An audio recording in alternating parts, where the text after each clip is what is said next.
Bismillahirrahmanirrahim.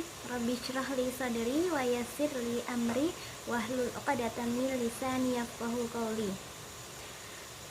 Bismillah. Alhamdulillahi rabbil alamin alladzi an'amna bi nikmatil iman wal islam wa nusalli wa sallam ala khairil anam nabiyina Muhammadin sallallahu alaihi wasallam wa ala alihi wa sahbihi ajma'in. Amma ba'd. Baik, perkenalkan, saya Muslimah dari Prodi Pendidikan Bahasa Arab Universitas Islam Negeri Yogyakarta, Sunan Kalijaga. Nah, di sini saya akan mereview buku yang berjudul Ringkasan Tafsir Ibnu Katsir. Seperti ini ya bukunya. Dalam bahasa Arab, Tafsiru Ibnu Katsir. Buku ini memuat dari juz 1 sampai juz 30, dilengkapi dengan ringkasan Asbabun Nuzul karya Imam As-Suyuti. Buku ini diterbitkan oleh penerbit Jabal.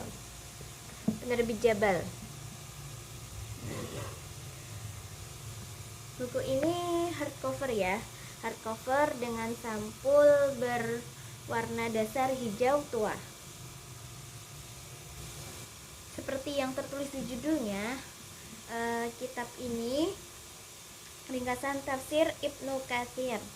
Nah, kitab ini adalah ringkasan dari kitab tafsir Ibnu Katsir yang aslinya terdiri dari 10 jilid, 10 kitab, dijadikan satu buku dan diringkas ya. Kemudian dilengkapi dengan ringkasan Asbabun Nuzul Imam As-Suyuti. Nah, jadi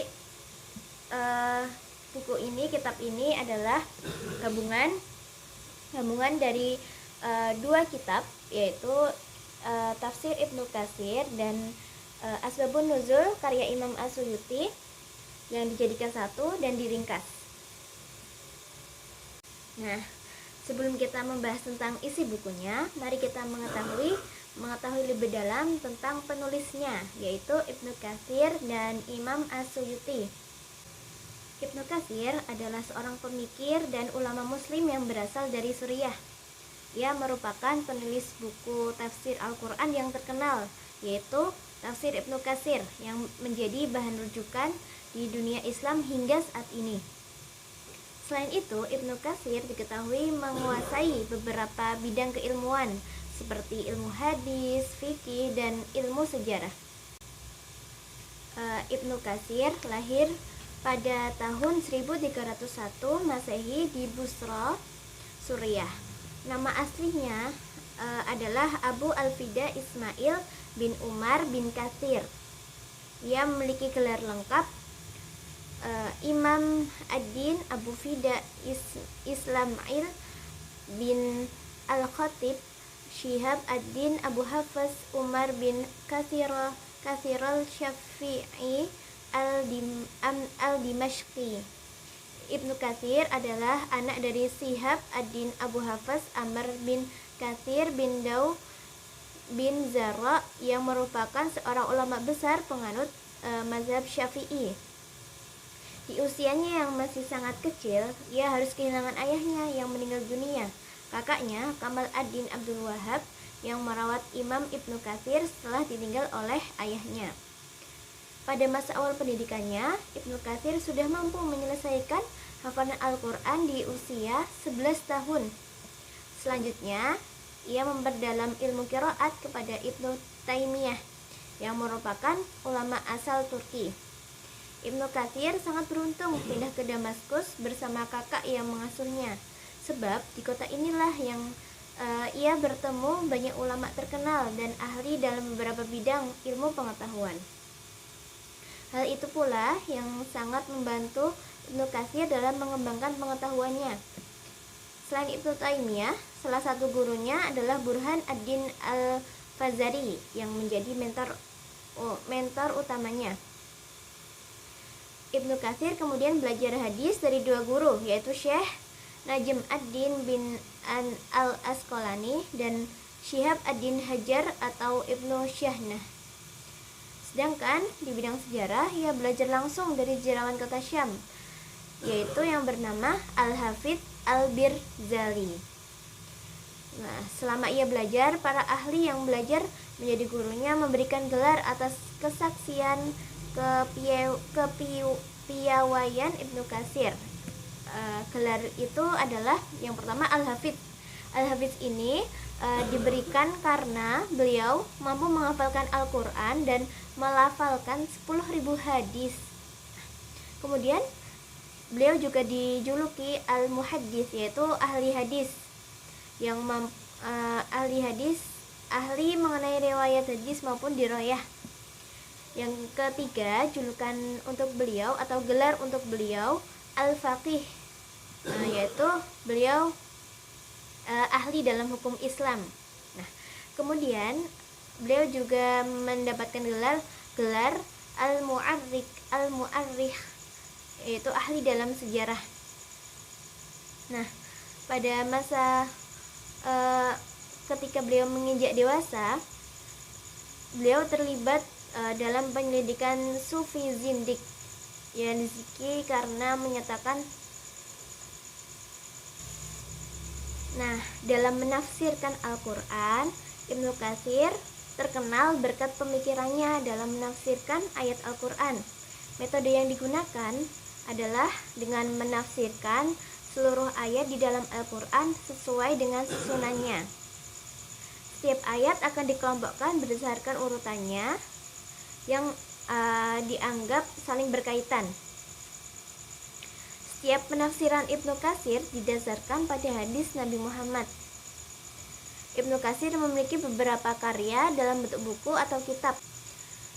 Salah satu kitab yang terkenal adalah kitab 10 dengan tebal 10 jilid, yaitu kitab Tafsir Ibnu Katsir. Hingga kini tafsir Ibnu Katsir masih digunakan sebagai rujukan umat muslim seluruh dunia. Di samping itu, ia juga menulis buku Fadail Quran yang berisi ringkasan sejarah Al-Quran.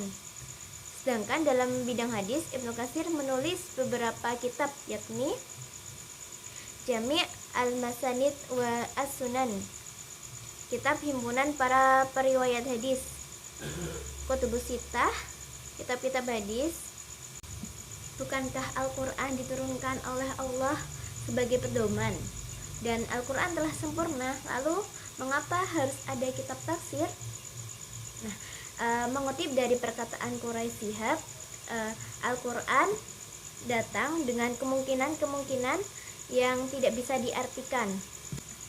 Maksudnya, Al-Quran memang telah sempurna, namun akal manusia yang terbatas. Jadi perlu ilmu tafsir untuk memahami Al-Quran lebih dalam. Nah, tidak sembarang orang yang bisa menafsirkan Al-Quran. Hanya mufassirin, hanya orang-orang yang diberi ilmu untuk menafsirkan Al-Quran saja yang bisa menafsirkan Al-Quran. Nah, mengapa umat Islam memerlukan kitab tafsir atau ilmu tafsir? Kitab tafsir Al-Quran Al-Azim menjadi kitab tafsir yang paling banyak dirujuk oleh seluruh umat Islam di dunia. Hal ini karena kitab tafsir ini memiliki keistimewaan. Bahkan Imam As-Suyuti mengatakan kitab tafsir Ibnu Katsir tidak memiliki tandingan. Maksudnya tidak ada yang menyamai karakteristik dan sistematikanya. Nah, masuk ke dalam pembahasan isi buku. Secara umum, buku ini mirip seperti Al-Quran pada umumnya, seperti Al-Quran model Al-Quran pojok. Satu halaman terdiri dari satu halaman ayat-ayat Al-Quran yang terdiri dari 15 baris. Kemudian ada arti per ayatnya. Nah, bedanya di sini ada tambahan, di bawahnya ada tambahan tafsir, ringkasan tafsir Ibnu Katsir. Nah, di sini ringkasannya ada di sini, tafsirnya ada di sini. Jadi secara ringkas dikumpulkan kutipkan dari kitab Ibnu Katsir. Kemudian di sela-sela arti ayatnya ada asbabun nuzulnya. Jadi ada ayat-ayat tertentu yang dicantumkan asbabun nuzulnya dari kitab Imam As-Suyuti. Nah, contohnya bisa dilihat di surat Al-Baqarah ya. Al-Baqarah di halaman pertama. Di sini bisa dilihat ada tafsirnya. Dan di sini ada asbabun nuzulnya. Asbabun nuzul ayat 1 sampai 4. Mungkin cukup sekian review buku dari saya. Apabila banyak kesalahan dalam saya menyampaikan, mohon maaf sebesar-besarnya.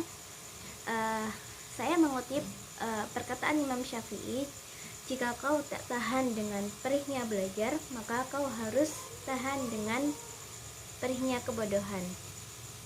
Fastabiqul khairat. Wassalamualaikum warahmatullahi wabarakatuh.